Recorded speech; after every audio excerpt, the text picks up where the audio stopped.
Hey everyone. This lesson is going to cover our first lesson in grammar and mechanics. Hopefully you already looked over the video and the handout for the list of useful words that I posted. But now we're going to get into the first actual lesson, which is on sentence fragments. So there is a handout provided for you on the tab for sentence fragments. So what we have here is an explanation of what we mean by a sentence fragment. So if you think about back to when we learned back in grade school probably what a complete sentence consists of, subject and verb, right? I ran, she talks, they walk, right? It's very simple, subject, verb. But we like to add a lot of other information in our sentences because that's pretty boring and does not really tell our reader anything. So we add in, direct objects, pronouns, prepositions, modifiers, adjectives, adverbs, right? We have all these different parts of speech that we put into our sentences to have them be more interesting and provide more information to our readers. So what happens though is we sometimes run across the issue of, for some reason, not having a complete sentence. It might look like one, it might sound like one, but for one reason or another, it is not technically complete. So we call those fragments. If you think what a fragment is, it's just a part of something, right? So what I have underneath the explanation there are 3 common reasons we end up with sentence fragments. I'm actually going to start with this. No, we'll start with the first one. We'll start with one of the most common reasons why we end up with a fragment. And this is where the handout on those useful words comes into play. Because the biggest reason we end up with an incomplete sentence is we have used a subordinating conjunction and turned what would have otherwise been a complete sentence into a dependent clause, and we left it hanging there by itself. We did not attach it to an independent clause so that they would remain together. Remember, when we use one of those subordinating conjunctions, we weaken the sentence. It can no longer stand on its own. It has to be attached to the complete sentence it goes with. Hopefully that sentence is there already. Probably the sentence before, possibly the sentence after. But hopefully it's probably already there because it's your train of thought that you're typing or writing, and that's there.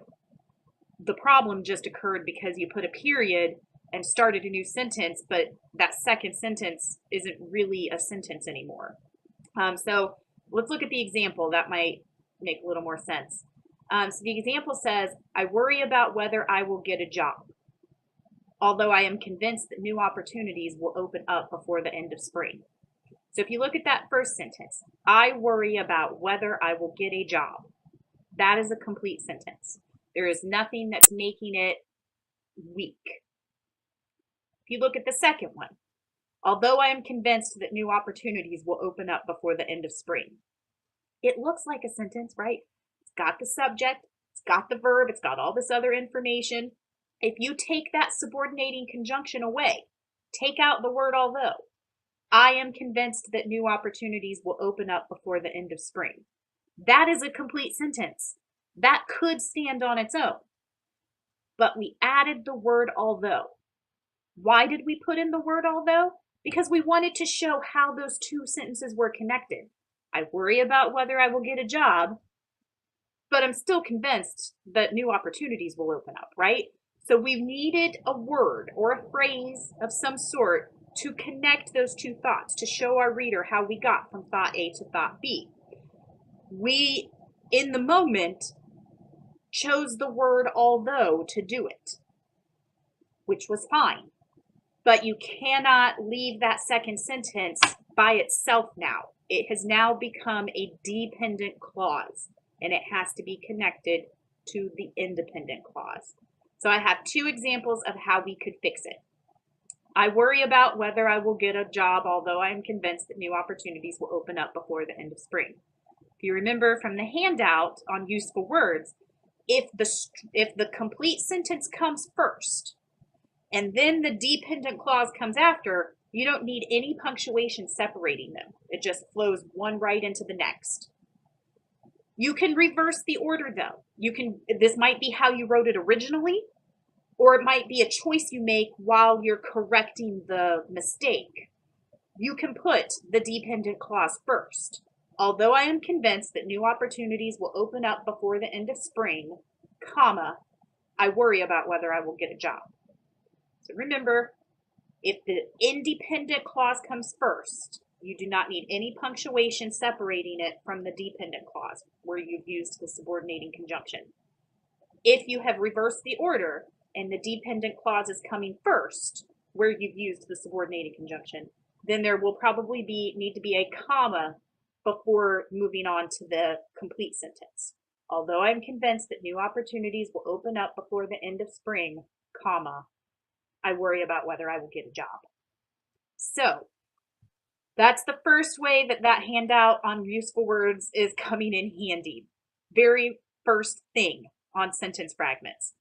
The most common reason we end up with them is because we have used a subordinating conjunction but forgot to attach that dependent clause to a complete sentence.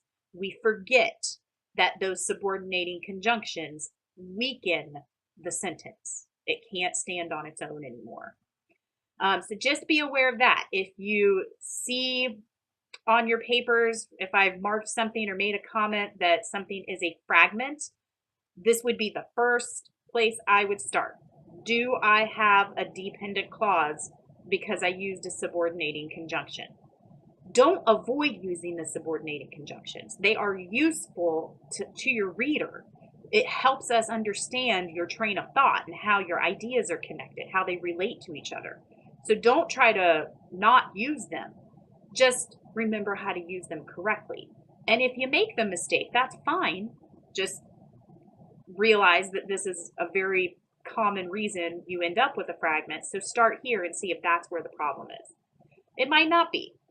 It might be the second reason that we often end up with fragments, which is phrases. I always explain this like, I'm in the middle of typing and my train of thought is going fast and my fingers can't really keep up with how fast my mind is going. The thoughts just keep coming so quickly. I'm trying to type as fast as I can or write as fast as I can, but I don't always do it well. So I have this thought that I type out. In physical appearance, I look like mini teenagers, and I put the period there. And then I realized, oh, there was more I wanted to add to that with my brown eyes and black hair. I forgot that I'd already put a period, right? And I just started a new sentence with this phrase. Happens a lot, right? So that could be another reason you see a fragment pointed out in your writing. You just got to figure out, where was that information supposed to go? Where were my thoughts in that moment? This one's pretty easy to figure out. In physical, but okay, it's easy to figure out where the problem is. But how do you fix it? There's all kinds of ways you can fix this problem. You can turn it into a complete sentence, which is how I did it in the first example. In physical appearance, I look like many teenagers, semicolon. I have brown eyes and black hair. You could do that. Take the phrase and turn it into a complete sentence if it works, if it makes sense. You can also just take the phrase and insert it into the sentence it goes with, right? In physical appearance, comma, with my brown eyes and black hair, comma, I look like many teenagers. I always tell students that if you could put the information in parentheses, then it works to insert it in the middle of your sentence, and it probably is a phrase, and that's why you ended up with the fragments. You can go ahead and put it in the middle of the sentence somewhere where it makes sense. There are other ways that you could fix that problem.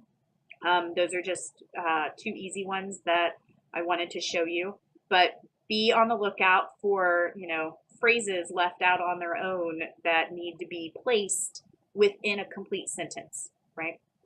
The third way that we often end up with fragments is by using an inappropriate verb form. So we've got something that looks like a verb in the sentence, but it's not a true verb.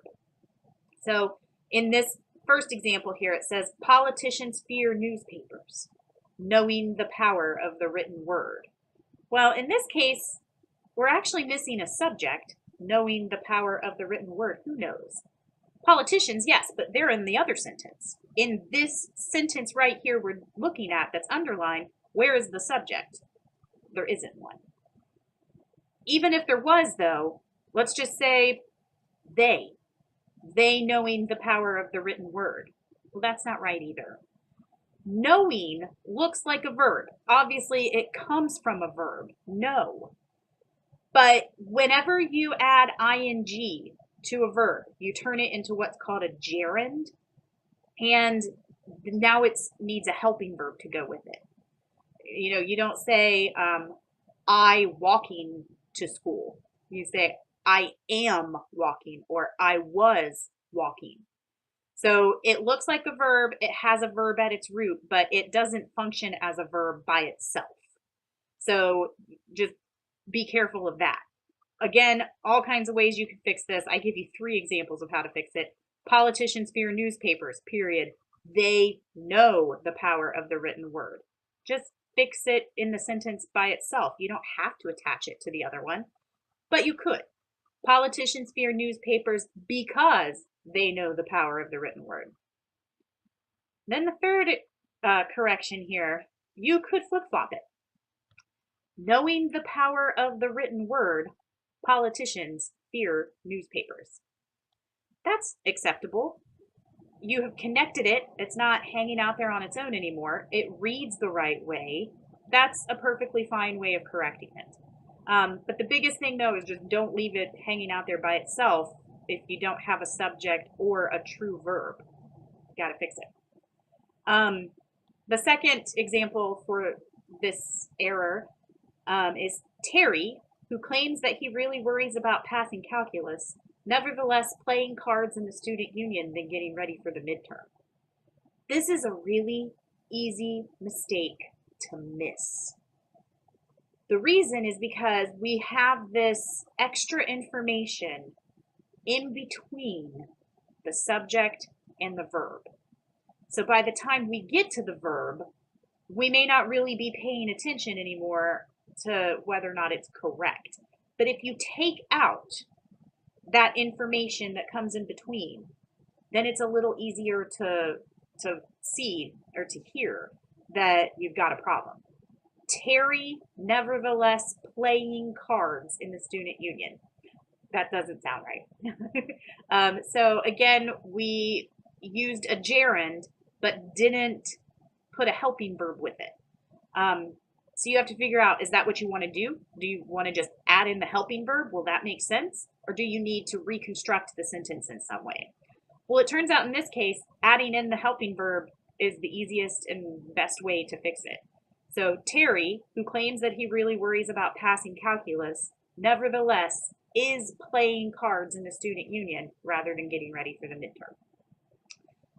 So in both of those examples, we had a word that looks like a verb, kind of sounds like a verb, has a verb at its root, but by itself does not function as a verb. So you have some decisions to make at that point, but it's totally up to you. It's your writing. Just make sure that you don't leave it out there as a fragment. So the rest of the handout is actually some practice examples for you. The first section of the practice area is a list of 10 sentences, and all you're supposed to do is just identify whether it's a complete sentence or a fragment. I'll go through a couple of these with you. The answers are actually, if you keep scrolling, the answers are actually at the bottom. So you can look through all the rest of them and test yourself, so to speak. But I will go over a few of them with you. Daniel can come, number 1. That's a complete sentence. Daniel can come. We've got a subject and a verb. There's not a whole lot of extra information, but that's okay. I didn't know that.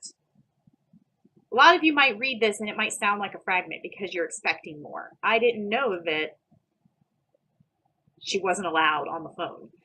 It doesn't have to be that context. Someone could say, something that you didn't know, a fact that you were unaware of. And your response is, oh, I didn't know that. That's a complete sentence. Went to the store. That's just a little note you jot down, for your parents or your roommate or something. To be a complete sentence, we need the subject. I went to the store. What time will they be here? It's a question, so of course it's complete. Don't let that fool you. Number 7, I am very tired, but I cannot sleep. Not only is that a complete sentence, but it's 2 complete sentences combined with a comma and a coordinating conjunction. I am very tired. I cannot sleep. We use the comma and the coordinating conjunction but to combine them together. Annie and her best friend Julie. Number 9. Annie and her best friend Julie. What about them? All we have is a compound subject. There's nothing to go with it, so it is definitely a fragment. All of the guards at the castle. Again, just a very long subject, right? What about the guards at the castle? What are they doing? There's no verb, right? So even though it's a long phrase, a string of words, that doesn't make it a complete sentence. I think we learned that up with the example with Terry playing cards in the student union. That was a really long sentence. Wasn't complete. So make sure that you're looking for all of the elements of a complete sentence, and make sure you're looking for all of the different things that can turn it into a fragment. The next little part of the practice area has 5 groups of sentences. Each group has a fragment. The idea here is to identify the fragment. If you were really doing this, I'd have you underline the fragment. That means from the capital letter of the first word of that sentence all the way to the period, you would underline that whole thing. When I say underline the fragment, that means underline the whole sentence that is trying to be a sentence but isn't actually a sentence. So you would identify the fragment by underlining it and then fix it. All right, so the first example, first group of sentences, the city was full of beautiful Gothic buildings that mesmerized the group. We plan to tour this area again next year. So if you didn't hear it right away, that's okay. You can check yourself, right? Look at the first one. The city was full of beautiful Gothic buildings. The city was full of beautiful Gothic buildings. We've got a subject. We've got a true verb. It's not a phrase that we left hanging out by itself. We haven't used a subordinating conjunction that turned it into a dependent clause. So we're safe there. That is a complete sentence. That mesmerized the group. What? Where does that go? This to me sounds like a phrase, right? We were typing, we were a little busy with our thoughts, our fingers weren't keeping up, and we left that hanging out there by itself. We forgot that we had already put a period at the end of the sentence it goes with. So all we got to do is connect it, right? The city was full of beautiful Gothic buildings that mesmerized the group. So it is that second sentence that is the fragment, that mesmerized the group. To fix this, all you would have to do is just cross out the period and put a slash through the T in that. That slash through the T indicates that it's supposed to be lowercase. That's if you were handwriting this. But I still want to give you the proofreading marks. So that's pretty easy, right? Let's look at number 4. Let's look at one that's a little more difficult. My 5-year-old son Anthony is built like a little wind-up toy. His black curly hair, bushy eyebrows, a cute button nose, and chubby cheeks, which people can't resist pinching. These make him look like a life-size teddy bear. Sometimes students struggle with this one, but let's check it. My 5-year-old son, Anthony, is built like a little wind-up toy. We've got a subject, we've got a true verb, no phrase that's being left out on its own, no subordinating conjunction to turn it into a dependent clause. That is a complete sentence. The second one, his black curly hair, bushy eyebrows, a cute button nose, and chubby cheeks, which people can't resist pinching. Something else is supposed to come after that. But just to be sure, let's check the third one. These make him look like a life-size teddy bear. These make him look like a life-size teddy bear. We've got a subject. It's a pronoun, but it's a subject. These make him look like a life-size teddy bear. So that third sentence is complete. So it is that second sentence there, that has a problem with it. It's easy to miss though because it's long. And you can kind of get lost in it. By the time you get to that period after the word pinching, you don't realize that you just had a fragment, right? But this is just a list. It's a list of his features, right? Black curly hair, bushy eyebrows, cute button nose, and chubby cheeks, which people can't resist pinching. Well, what about all of those things? These make him look like a life-size teddy bear. You just need to attach it. We got lost in that list, put a period, and then a complete sentence afterwards to explain what the list means. That can't work though, because that list is just a fragment as of right now. So take the period after pinching, make it a comma, and take out the pronoun these. His black curly hair, bushy eyebrows, a cute button nose, and chubby cheeks, which people can't resist pinching, make him look like a life-size teddy bear. Now we're good to go, right? You can take a look at the other examples there and then check yourself. Like I said, the answers are down below.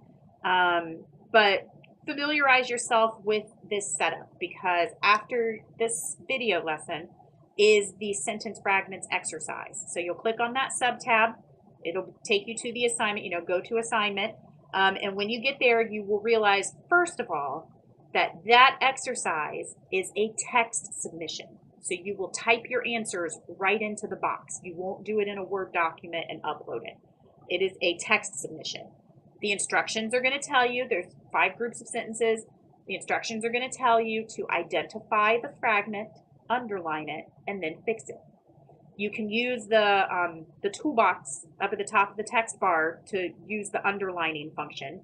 So underline the fragment. And remember, that means from the capital letter that starts it all the way to the period, because it looks like a sentence. When I talk about a fragment, I'm talking about the whole thing, right?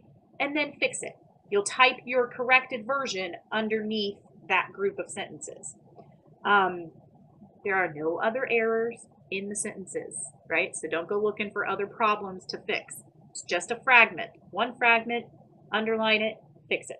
The fix is probably going to be something simple like taking out a period and lowercasing a letter, or adding a comma and lowercasing a letter, something like that. Very similar to these examples.